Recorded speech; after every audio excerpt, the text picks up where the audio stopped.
You know, one of the things that makes Dallas great is there are myths in this town, and the myths are about great men and women, and Robert Decherd was one of those myths. I had gotten tipped to the fact that there was this bright young star emerging from the Dealey family who had a good head for business and he had good journalism chops.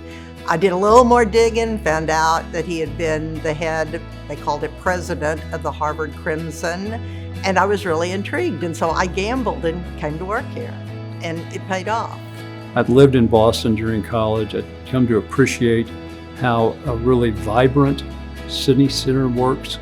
And there were, among other attributes in Boston, incredible parks.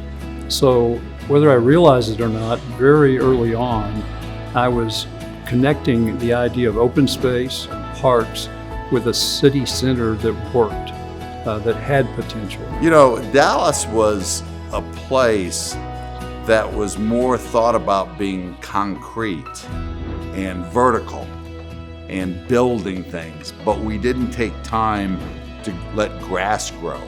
There was not a plan, never had been a plan for parks in the center city. Well, when I came to work here in 1980, that this part of Dallas was more of a ghost town than a downtown. And there was an editorial that occurred, that was published in the Dallas Morning News sometime during 2002 that was critical of the park department. And I feel that Robert was behind that editorial, that there wasn't enough investment in downtown open space and park space.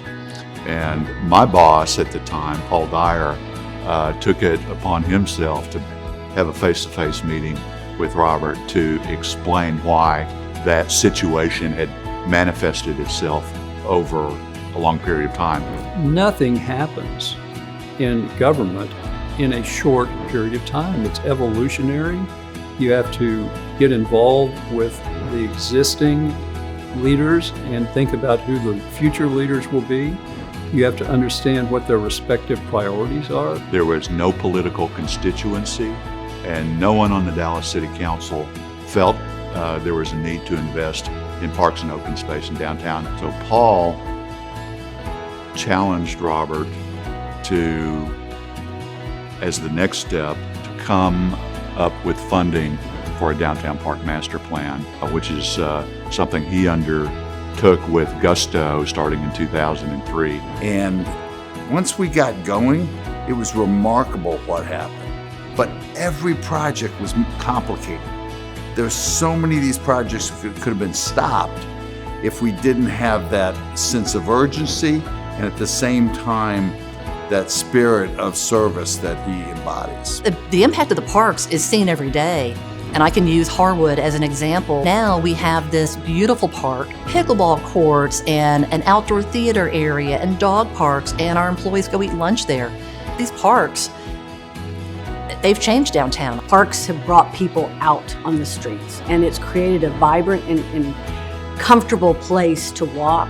To really know who Robert Decherd is, you have to see Robert with his wife Maureen. The joy Robert finds in that relationship, the extraordinary recovery that Maureen has made from her accident. It's one of the reasons, maybe the most important reason, I look up to Robert so much. Robert is a special person because he's a true servant leader. He's doing things for the right reason, not to bring attention to himself. I was always a follower of Robert's because he was leading so quickly. You just need folks to support him, and that's what a groundbreaker is. He's personally participated in the groundbreaking of 5 new parks in downtown Dallas that have had tremendous impact on the future history of our city. Here's a man who has dedicated the last 20 years to ensuring that his vision was completed. And this wasn't a vision just for himself. These parks they're a gift. And DDI is thrilled that we have the ability to honor him with this year's Groundbreaker Award.